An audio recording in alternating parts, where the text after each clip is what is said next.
So today is May 19th, 2017. This is the third video I've made today of 10 to 15 minutes each. These videos are more like notes. I may never use them, but I'm using them to kind of like gather my thoughts. So what I'm doing is I want to develop the project, okay? And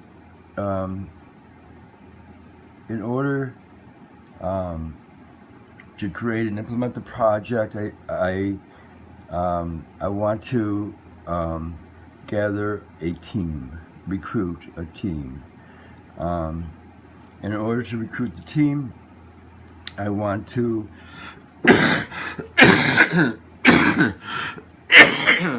I'll have to I want the team to be 7 members, including myself. And in order to recruit this team, I want to develop a pitch. I'll call the pitch. And so I want to use some innovative approaches to the development and implementation of the project and the pitch also. So I decided that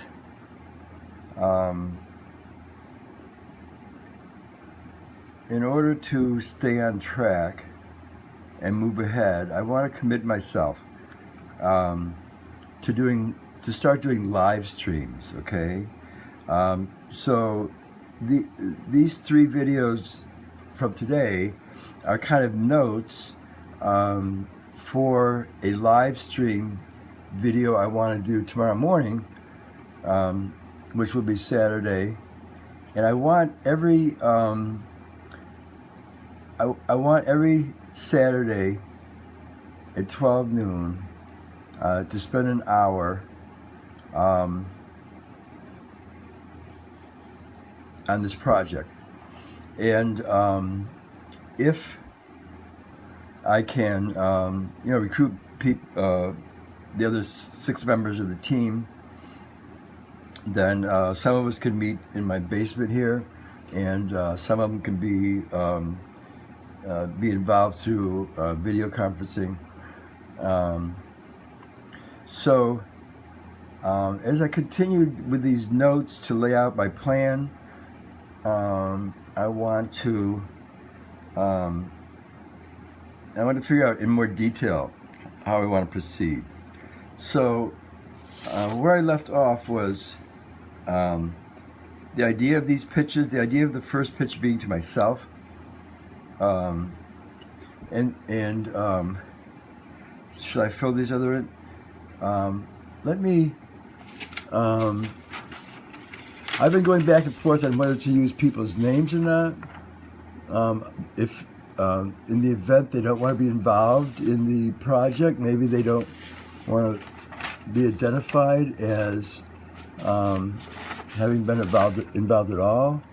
I'm not sure, but now I can't find my list. Okay, I got it. So, but I'm going to go ahead anyways.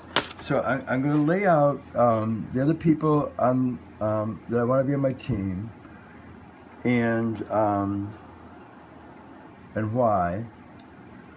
And then I want to lay out a little bit more of the whole idea. Then, if I have time, proceed to laying out, more details about the whole plan, and then possibly an outline for the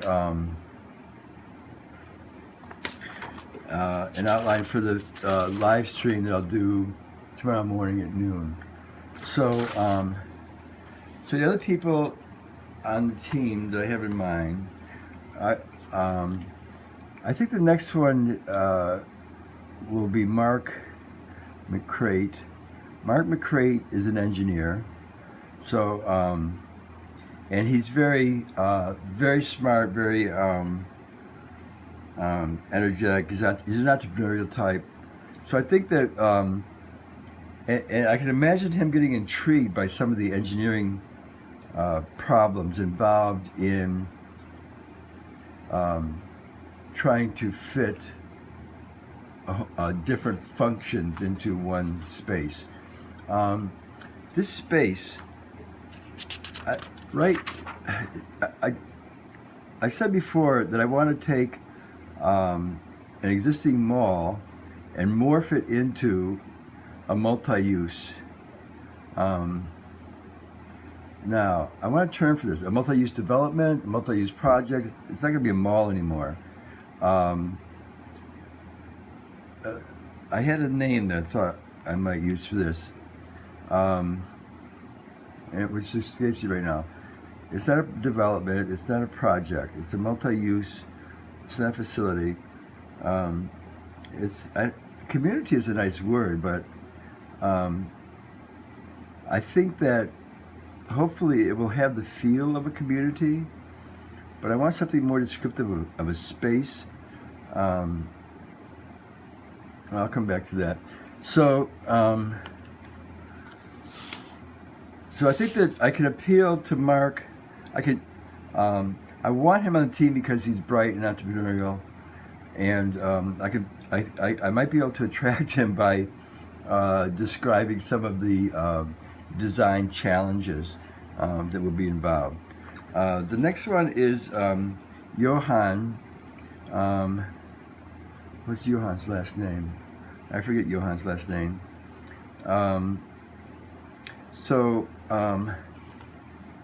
Johan is a computer guy, computer systems. So I'm thinking, and I've talked to him about analytics.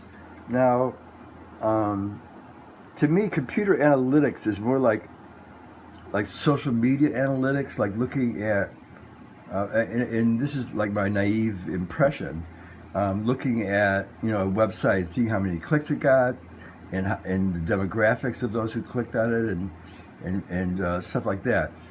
To me, analytics is like I want to do an analysis of Norwalk, Connecticut. Things like, what's the percentage of high school students that drop out before graduation, broken down by SES, social economic status quintile, let's say. And if it's the case, as I'm sure it is, that it's much higher, the dropout rate is much higher among lower SES classes than upper SES classes, that to me that is an indication that we are not doing well. And I think that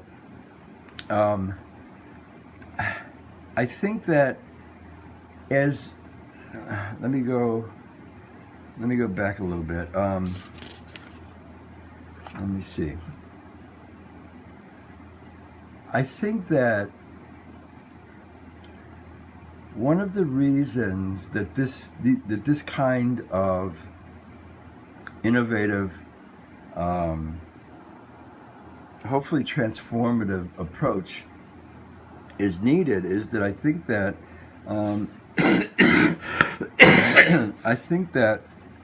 our political system is pretty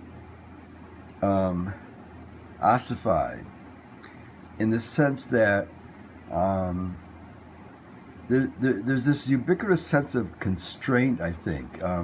Getting involved in local politics at the local Norwalk Democratic Town Committee, okay, and talking about this change or that change. We're always hearing, well, we can't do that because that's mandated by the state, or that's not in the bylaws, or there's whatever idea you come up with that might be an improvement in inclusiveness, in transparency, in accountability, in really being concerned about and addressing the well-being of the citizens of Norwalk. Whatever you come up with that's a little bit off of what normally is done, there's this general pushback, and I think it comes from, I don't think it's nefarious, I don't think it's corrupted, I think it just comes from a general sense, a generalized, deeply embedded sense of constraint, of austerity, of limitations. And I think that, you know, I think that Mayor Rilling bought into the mall and the idea of putting retail outlets in there because that's what he thought was possible. And like Hillary says, or Bill Clinton, politics is the art of the possible. Well, the politics of the mainstream Democratic Party may be the politics of the possible, but me and a lot of the ones, some of the ones who would be part of my team, are coming out of the Bernie people, Bernie supporters, and Bernie's political revolution that has continued beyond the election. And to me, Bernie politics is very different from mainstream politics. And Bernie politics is, to me, is the art of making the impossible possible. And Bernie gets a bad rap for being too idealistic and not getting his programs through Congress. But if you look at what he did in Burlington, Vermont, when he was mayor there, he did a lot of great stuff. And as a senator, he's been known as the Amendment King because he took he pushed the system as far as it could possibly be pushed within the constraints that existed. But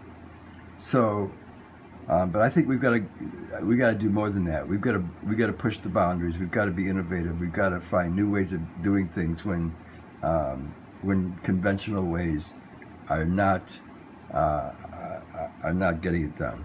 So I want to convince Mayor Rilling that at the convention, at the Democratic National Convention in 2016. Hillary, the whole convention celebrated how great Obama's administration was and how Hillary wanted to build on that success. And I think that if you look at just within the constraints of the existing, of what the existing constraints were, then I suppose he did well given the obstructionist Congress. But he was no FDR.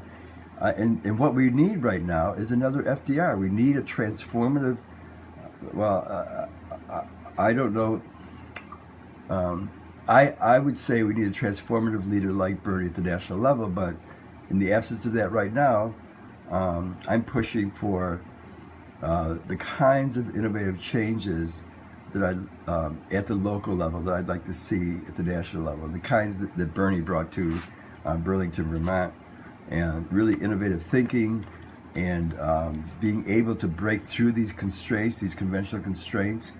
And I think that in order to help Mayor Rilling get on board with this project, I think we have to convince him that it's not okay. The way things are in Norwalk right now, they're not okay. It's not okay to push hard to do the best you can within the basically austerity budget that we have. We need to come up with innovative ways to make improvements, and exactly what those are, in this area or that area, in this detail or that detail, that's to be determined. But I think that this is a general approach for going about thinking about and designing innovative, transformative change. Okay, so what I would like Johan If he comes on board, what I would like him to do,